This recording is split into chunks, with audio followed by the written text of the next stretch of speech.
সবাইকে জানাচ্ছি শুভ দুপুর। আর তোমরা সবাই কেমন আছো? আশা করছি সবাই খুব খুব ভালো আছো। আর আমিও মোটামুটি ভালো আছি, কারণ আমার খুবই ঠান্ডা লেগেছে ওখানে গিয়ে ঘুরতে গিয়ে, তার জন্য। আর কালকে তো দেখেইছো যে বুবাই কিভাবে আমার উপর রাগ দেখাচ্ছিল ঘরের কাজকর্ম করিনি বলে। এটা কিন্তু না যে ঘরের কাজকর্ম করি না, সবই করি। তো কালকে যেহেতু অনেক জামা কাপড় কেটেছিলাম আর শরীরটা খুবই খারাপ, মানুষের ঠান্ডা লাগলে যে কি হয় সেটা যার লাগে সেই জানে, ও আর কি করে বুঝবে। তো এইসব কথা বাদ দিয়ে সবাইকে জানাচ্ছি শুভ দুপুর। আর এখন ঘড়িতে বাজে দেখো 2টো। আর এখন এই দুপুরবেলা আমি যাচ্ছি হচ্ছে ছেলের স্কুলে, কারণ হচ্ছে যে কয়েকদিন আগে বাবাইয়ের স্কুলে হচ্ছে প্রোগ্রাম হয়েছিল, খেলা। তো হামাগুড়ি খেলা হয়েছিল, ওরা যেহেতু নার্সারিতে পড়ে তাই জন্য হামাগুড়ি খেলা হয়েছিল। সেই হামাগুড়িতে বাবাই 3rd হয়েছে। তো আজ হচ্ছে সেই স্কুলে মানে আজকে মনে হয় 26, 27 যাই হোক 26 তারিখ আজ হচ্ছে অ্যানুয়াল প্রোগ্রাম, আজ আর কাল 2 দিন মিলিয়ে। আর এখানে দেখো বাবা স্কুলে যাবে বলে পুরো একদম কি হাসি, দেখ দেখ দেখ কিরকম বদমাস, বুঝছো? আর এরকম বদমাইশি করে। আর বুবাই ভাবে মানে আমি কাজ করি না ঘরের মধ্যে, মানে আমি এই জিনিস গোছাই, এই আবার অগোছালো করে দেয়। তো যাই হোক, আজ হচ্ছে বৃহস্পতিবার, সকাল সকালে উঠে, মানে সকাল না সরি বেলায় উঠে রান্না বান্না করে সব কাজকর্ম করে এখন খেয়ে দিয়ে রেডি হয়ে নিয়েছি, যাবো হচ্ছে বাবাইয়ের স্কুলে। আর সকালবেলা উঠে তো বুবাইয়ের মতো কাজে চলে গেছে। আর কালকে এত পরিমাণ আমার ঠান্ডা লাগছিল, মানে আমার এত শরীর খারাপ লাগছিল যে কি বলবো। আমার এখনও কিন্তু শরীরটা খারাপ, কিন্তু কি করব, ছেলের স্কুলে তো যেতেই হবে, যেহেতু আজকেও প্রাইজ পাবে স্কুল থেকে। তো যাই হোক, তাই জন্য ভাবলাম তোমাদেরকেও একটু শেয়ার করি। বাবাইয়ের স্কুলে আজকে কিছু প্রোগ্রাম রয়েছে, সেটাও তোমাদের সাথে শেয়ার করবো। তো চলো বেশি ভাট না বকে ওখানে যাওয়াই যাক। আর আজকে তোমাদেরকে আমার ঠাকুরঘরটা একটু দেখাই, পুজোটা দিয়েছি কি কত সুন্দরভাবে। এই প্রথম মানে ঘরে ঢোকার পর এই প্রথম আমি আজকে মা লক্ষ্মীর ঘট পাতলাম। তো চলো দাঁড়াও দেখ। তো বন্ধুরা দেখো কত সুন্দরভাবে আজকে পুজো টুজো দিয়ে নিয়েছি সব। আর এই যে দেখো মা লক্ষ্মীর আজকে অন্যরকম আবার অন্য একটা জামা পরিয়েছি, শাড়ি পরিয়েছি মা লক্ষ্মীকে। আর এই প্রথম আজকে আমি ঘট পাতলাম। কেমন লাগছে তোমরা কিন্তু অবশ্যই কমেন্ট করে জানাবে। কি না, নকুন দানা হবে না, একটা। হ্যাঁ, নকুন দানা খেলে কৃমি হয়। আরো একটা দেবো। দেখেছো এরকম ভাবে জ্বালাতন করে আমাকে ঘরের মধ্যে। আর ওয়েদারটা দেখো বাইরের, উফ কি গরম, কাঠফাটা রোদ বাইরে। আর দেখো চুনিয়া মুনিয়া রোদ পোয়াচ্ছে এখানে, দেখো। তো বন্ধুরা চলো যাওয়া যাক স্কুলেতে, নাহলে অনেকটা লেট হয়ে যাবে। যাওয়ার কথা ছিল 1টা, আর এখন বেজে গেছে হচ্ছে বেলা 2টো। যাওয়া যাক, বাদ বাকিটা স্কুলে গিয়ে আবার কন্টিনিউ করবো তোমার। তো বন্ধুরা দেখো চলে এসেছি স্কুলে, আর এসে দেখি প্রোগ্রাম কিন্তু এখানে স্টার্টও হয়ে গেছে অলরেডি।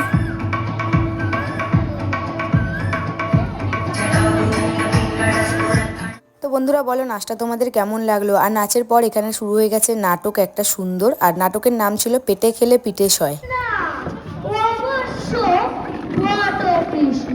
যদি হয় আচ্ছা, তোমার নাম কি বাপু? আমার নাম বনমালী। ছেলে মানুষ কিচ্ছু জানে না, বনমালী মানে। তো বন্ধুরা নাটক এবং নাচের পর শুরু হয়ে গেছে প্রাইজ দেওয়া। ফ্লাওয়ার হাউস অনেকক্ষণ আগেই হয়ে গেছে, এখন দেওয়া হচ্ছে নার্সারি। আর আগে গার্লসের দেওয়া হচ্ছে, তারপর বয়েজদের। আর এরপরই কিন্তু উঠে গেছে হচ্ছে বাবাই। এই দেখো বাবাইকে দেখতে পাচ্ছ তোমরা? এই প্রথম কিন্তু বাবাই কোনো খেলাতে পার্টিসিপেট করে এত সুন্দর একটা প্রাইজ দিল। আমারও খুব আনন্দ হচ্ছে, তোমাদেরও কেমন লাগছে অবশ্যই কিন্তু জানিও। আর বাবাইয়ের ওই গিফটটা পছন্দ না, ওখানে আরেকটা গিফট ছিল ওটা পছন্দ। তারপর প্রাইজ দেওয়ার পর শুরু হয়ে গেছে ফ্যান্সি ড্রেস কম্পিটিশন। ছোট্ট ছোট্ট বাচ্চারা এত সুন্দর করে সেজে যে পুরো ভিডিওটা তোমরা স্কিপ না করে দেখো।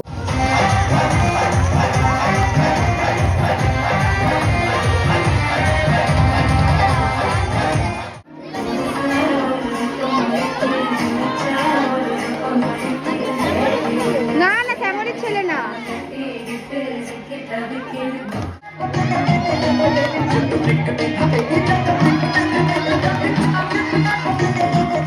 তো বন্ধুরা তোমরা কিন্তু কমেন্টে অবশ্যই জানিয়ে যেও যে এই ছোট্ট ছোট্ট বাচ্চাদের ফ্যান্সি ড্রেস কম্পিটিশন তোমাদের কেমন লাগছে। আমাদের তো খুবই ভালো লাগছে, বাবাইয়ের প্রথম বছর স্কুল, আর আমরা উপভোগ করলাম এই আনন্দ।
আমাদের মানে ফ্যান্সি ড্রেস কম্পিটিশানে স্কুল থেকে দুটো থিম রাখা হয়েছিল। 1 নম্বর হলো যে কোনো স্টেটের ট্র্যাডিশনাল ড্রেস, আর 2 নম্বর হলো সমাজের বন্ধু।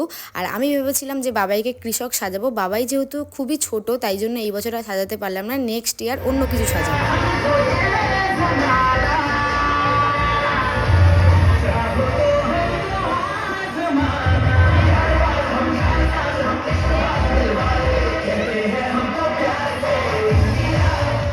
তো বন্ধুরা, অনুষ্ঠান তো শেষের পথে, আর বাবাই দেখো এখন গিফট খুলতে বসে গেছে। স্কুল থেকে যে গিফট পেয়েছে দেখার জন্য খুবই এক্সাইটেড দুজনে, তাই দুজনে বসে গেছে এখন গিফট খুলতে।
সো ফ্রেন্ডস, এটাই হচ্ছে আমাদের অনুষ্ঠানের শেষ নাচ। তো তোমাদের কেমন লাগলো ভিডিওটা অবশ্যই কিন্তু কমেন্ট করে জানাবে। বিশেষ করে বাচ্চাদের ওই ফ্যান্সি ড্রেস কম্পিটিশানটা তোমাদের কেমন লাগলো সবাই কিন্তু জানিও।